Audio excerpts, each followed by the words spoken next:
Hier, tout au long de la journée, lorsqu'on était dans la première étape, qui était simplement de se dire: «Waouh, ils viennent de se mettre quand même hors la loi en annonçant qu'ils publiaient simplement, une partie et que le reste n'était pas encore terminé». Hier, à ce moment-là, on a commencé à penser, on en a parlé ici en direct, de se dire: «Bah, tiens, quelles seront les conséquences de s'être mis hors la loi?» C'était vraiment déjà, c'était une question légitime à C'est ce ça. moment-là, même si, on va l'entendre dans quelques minutes, Ro Khanna et Thomas Massie, à ce moment-là, avaient décidé de se dire: «OK, on va faire un peu preuve de Patience, générosité ouais. et de patience, on va attendre, on va avoir des informations». Et c'est pour ça que la première déclaration de Ro Khanna était de dire: OK, donnez-nous un calendrier Communiquer. précis, Ouais. documenté, écrit des prochaines sorties. Et puis, les premiers documents sont sortis et ces pages de complète censure. De complète censure. Plus de 550 pages entièrement caviardées. Plus de 550 pages entièrement caviardées, dont les dossiers liés à l'inculpation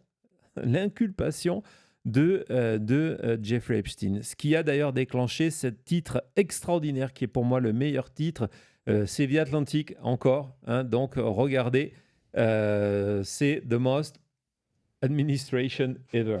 Donc à vous de choisir, à vous de choisir le titre.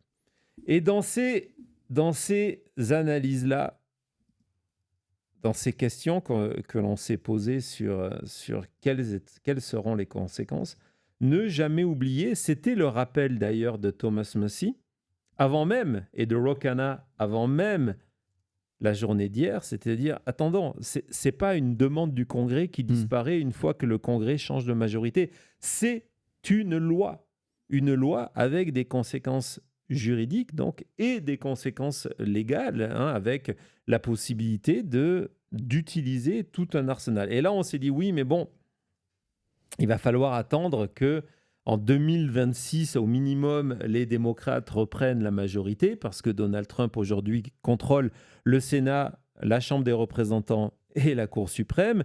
Et puis, il va falloir attendre 2028 que le président ait changé, qu'il y ait une victoire démocrate pour qu'on se retourne sur Pam Bondi, par exemple, parce que vous n'allez pas demander à Pam Bondi d'arrêter Pam Bondi. Et c'était une question, et vous allez voir, les réponses sont étonnantes, qui a été posée à Ro Khanna. Il était dans ce podcast qui s'appelle Young Turks, sur ses conséquences. On va l'écouter, je vous explique après. So when we talk about prosecution, we're not talking about tomorrow because the Republicans control the House, the Senate, and the White House. So it's Pam Bondi's not going to arrest herself as the Attorney General. Would consequences begin if the Democrats take the House in 2026? Well, they could begin before that. I mean, Massey and I have talked about introducing an impeachment resolution against Pam Bondi, where we could get Republicans breaking and supporting that if the release of the files is not in compliance with the law. You already have Susie Wiles throwing her under the bus, the White House chief of staff, saying she whiffed. So she is losing support among the Republican caucus. Second, she could be held in inherent contempt of Congress. That means the Sergeant of Arms of Congress could actually arrest her, and there could be a trial in Congress about whether she was transparent. And we are pursuing a number of those things.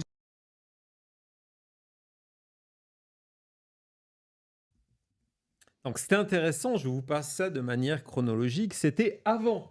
Hein, c'était avant que tout ça se passe et Ro Khanna disait non, non, on n'a pas besoin d'attendre 2026. Il y a des options. Il y a des options. Il y a une option de l'impeachment où si par exemple il ne respecte pas l'esprit de la loi, on en a déjà parlé avec Thomas Massie, on a déjà consulté certains républicains à ce sujet-là. Hein, ne pas oublier que même Susie Wiles vient de la sacrifier, Pam Bondi, en expliquant que elle avait whiffed. Hein, Elle s'est complètement ratée, plantée avec le dossier Epstein et qu'il a jamais été sur son bureau. Exactement. Et puis après, autre option, et imaginez la scène. En fait, ok, nous avons le pouvoir au Congrès de l'arrêter. Nous avons le pouvoir de demander au Sergeant of Arms de arrêter Pam Bondi, de lui passer les menottes et de la juger au Congrès. Et vous imaginez la chasse? Et effectivement, c'est quelque chose qui est possible. Ça, c'était avant. Et puis, premier écart avec la loi, celui de rendre partiellement public le dossier Epstein, et puis l'arrivée de ces documents entièrement censurés. Et avec la journée qui avance, le discours de Ro Khanna va être de plus en plus précis. Non, on va voir l'autre juste à côté en premier. On va écouter donc Ro Khanna. Vas-y. So when we appreciate the point. Congress is gone for now, so it won't happen at least until January. Let me ask you quickly in closing. The Deputy Attorney General said he's received no orders from the President to redact documents, to leave his name out of it, and leave other names out of it. Do you trust that?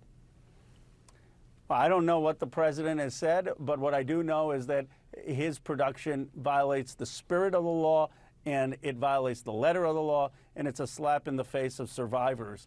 And so, look, they have underestimated this issue for 6 months. I don't get it. Just release the files, get it over with. The President can talk about affordability and the economy. They're the ones who continue to play these games that make this a bigger and bigger issue. And Congress is talking about possible impeachment. They're talking about inherent contempt for the Attorney General or Deputy Attorney General. Any Justice Department official who has obstructed justice could face prosecution in this administration or a future administration. And the last word, like I said, is going to be the survivors. Americans don't trust politicians that much. They trust those women. And they are going to be back on the Hill, and the country will hear from them. Congressman Ro Khanna, appreciate your time tonight, sir. Thank you. Donc, la journée avance et il commence à annoncer différentes choses. Déjà, du côté des survivantes, évidemment, elles ont décidé de poursuivre le combat en disant s'ils pensent que cela va nous arrêter, ils se trompent. Et donc, il annonce qu'en janvier, et évidemment, on sera là, il va y avoir un événement majeur devant le Capitole avec les survivantes et plusieurs élus. Hein, cette fois-ci, on ne parle pas que de Ro Khanna, de Thomas Massie et de Marjorie Taylor Greene, qui vont venir dénoncer ce scandale d'État. Parce qu'il dit, voilà, c'est ce qui a fait bouger l'aiguille au niveau des Américains. Et donc, les Américains vont entendre ces femmes qui vont encore une fois avoir ce courage complètement fou. Hein. On se souvient de certaines personnes qui disaient, certaines de ces qui avaient voté Donald Trump d'ailleurs, qui disaient « Je suis une victime, mais je ne suis pas une idiote ». On se souvient de certaines d'entre elles qui racontaient et qui parlaient pour la première fois. Elles ont décidé, et c'est une nouvelle énorme, de remettre la pression. D'ailleurs, on a entendu Ro Khanna qui dit qu'il ne comprend pas pourquoi on continue de faire vivre du côté de l'administration Trump ce problème-là, mois après mois. En tout cas, donc ça, c'est la première étape. Il parle encore une fois d'impeachment. Il parle de poursuite avec sûrement la prochaine administration pour obstruction de la justice. Et puis, il parle de cette possibilité d'arrêter Pam Bondi. Et puis, le soir, là, maintenant, c'est clair, il a consulté beaucoup de monde. Il a consulté Thomas Massie. Il a consulté d'autres élus. Et vous allez le voir, il est invité de Kaitlan Collins sur CNN et il va parler directement d'impeachment. Vas-y, Thomas. Attorney General Pam Bondi. Some Democrats are saying she should resign, including Congresswoman Alexandria Ocasio-Cortez. Are you considering impeachment for the Attorney General if you don't feel that the Justice Department complies with your law? Thomas Massie and I talked about it. He's working, as am I, on drafting articles of impeachment and inherent contempt. We haven't decided whether to move it forward yet, but we're in the process of doing it. And look, the problem that the Attorney General has, if you just look at the comments to our social media feed, is the amount of MAGA MAGA influencers who are upset with her. And the issue for her is not, are there going to be 212 Democrats who would support it? The issue for her is how many Republicans and MAGA supporters would support it. So my hope, because my hope has never been about Pam Bondi getting justice or Todd Blanche getting justice. My hope is she looks at this. She looks at the outrage that MAGA has. She looks at the disappointment that the survivors have. And she makes a decision over the next 2 weeks to actually start releasing these documents, because she may lose more Republicans in the House than she anticipates. So y'all are drafting articles of impeachment. I mean, how will you decide if you're going to file that? Well, one is a pragmatic decision in terms of impeachment is a political decision. And is there the support in the House of Representatives? I mean, Massey and I aren't to just do something for the show of it. But my sense is, just looking at the initial reactions from people in MAGA, from survivors, is that this release is going to cause as much grief for Pam Bondi as the earlier releases. Susan Wiles said she whiffed. This isn't building more trust. And I was early in the morning, I was giving positive quotes when Blanche was on television, because he said, I'm going to release a few 100,000 documents. Someone said, well, Ro, they had to release all the documents. I said, as long as they comply with the spirit of the law, I'm fine. But this was in no way complying with the spirit of the law. Massey and I wanted to cheer for actually having released things that helped the survivors. Yeah. And we were just devastated. Voilà, donc c'était un scoop énorme. D'ailleurs, vous avez vu la réaction de Kalan Collins qui d'un coup fait waouh quand il est en train de dire. Il explique, Ro Khanna explique que Thomas Massie et lui-même sont en train de préparer ce qu'on appelle the Articles of Impeachment, qui est l'acte d'inculpation pour impeach Pam Bondi et très certainement Todd Blanche. Et puis, il met un avertissement. Et encore une fois, lorsqu'on passe sur un média et qu'on commence à dire, comme du côté de Garcia, on avait vu ça, le démocrate qui est en charge du Oversight Committee pour les démocrates, expliquer que si jamais il y a justement des malversations autour de ces documents-là, il y a suffisamment d'agents du FBI qui ont vu l'intégralité du dossier pour venir témoigner. Lorsque Ro Khanna a dit, voilà, on est en train de préparer cet acte d'inculpation de Pam Bondi, et cette fois-ci, il y aura certainement plus de républicains qui seront disposés à voter l'impeachment de Pam Bondi, c'est que tout ça a été consulté. Lorsque vous avez Thomas Massie, on va le voir sur Twitter, qui met en avant ce message-là, en disant, voilà, elle est en train de manière active de dissimuler des documents spécifiques. Lorsque Marjorie Taylor Greene remet en avant ce tweet en expliquant, voilà, on est en train de se mettre hors la loi, c'est que du côté de Thomas Massie et de Ro Khanna, on sait qu'on a suffisamment de votes pour déclencher cette procédure d'impeachment à la Chambre des représentants. Évidemment, et c'est ce que dit Ro Khanna, il dit, moi, le but de tout ça, c'était pas de se dire on va faire tomber Pam Bondi ou on va faire tomber Todd Blanche et on va les impeach. Ce qu'on veut, c'est que ces documents sortent. Donc, il dit maintenant, j'espère que dans les 2 prochaines semaines, en justement voyant qu'il y a désormais suffisamment ils vont perdre, il dit, encore plus de républicains à la Chambre, c'est-à-dire encore plus de républicains qui sont prêts dès maintenant à aller dans ce sens-là, qu'elle va reprendre la raison et elle va rendre ces documents-là. Et ce qui est intéressant, on va écouter Thomas Massie là-dessus, c'est que Thomas Massie, ils ont des informations extrêmement précises sur ce qui n'a pas été rendu public et sur le contenu de ces informations-là. Et c'est là que hier, on vous disait en direct, et quand je vois que certaines personnes se disent sur les réseaux sociaux, j'ai vu ça du côté américain, ah, mais je ne comprends pas pourquoi des agents du FBI n'ont pas déjà fait cet élan. Le plus important, c'est de laisser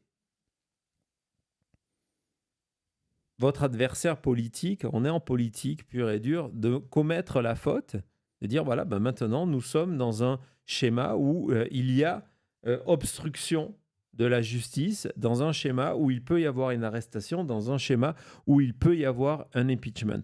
Parce que, écoutez, Thomas Massie, c'était la veille du vote pour avoir ces fameux 218 signatures, c'est d'avoir cette majorité d'élus qui votent pour le dossier, la loi Epstein. Et lorsqu'on lui demandait pourquoi Donald Trump faisait tous ces efforts pour empêcher le dossier Epstein de sortir.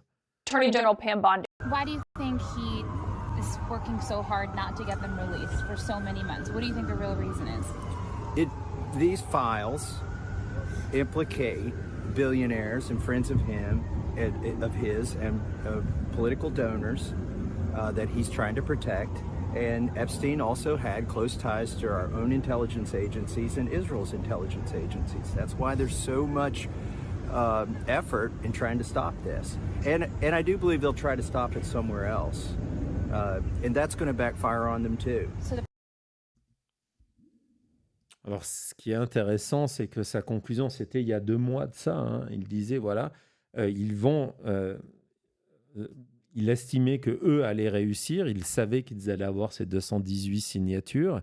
Et il disait, mais ils vont essayer d'arrêter la sortie ailleurs. Et c'est cet ailleurs que nous sommes en train de vivre. Et il dit, voilà, c'est parce que non seulement Epstein avait des relations avec différents services de renseignement, dont le Mossad, et puis, au-delà de ça, les noms que nous avons,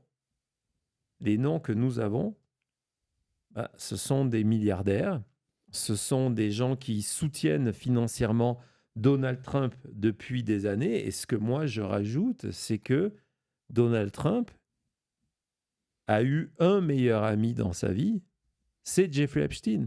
Et donc, comme vient de le tweeter il y a quelques minutes de ça, le Oversight Committee, les démocrates du Oversight Committee, en rebondissant sur la disparition de ce cliché, le fameux file 468, c'est ça, qui présente le cliché de Donald Trump dans les affaires personnelles de Jeffrey Epstein.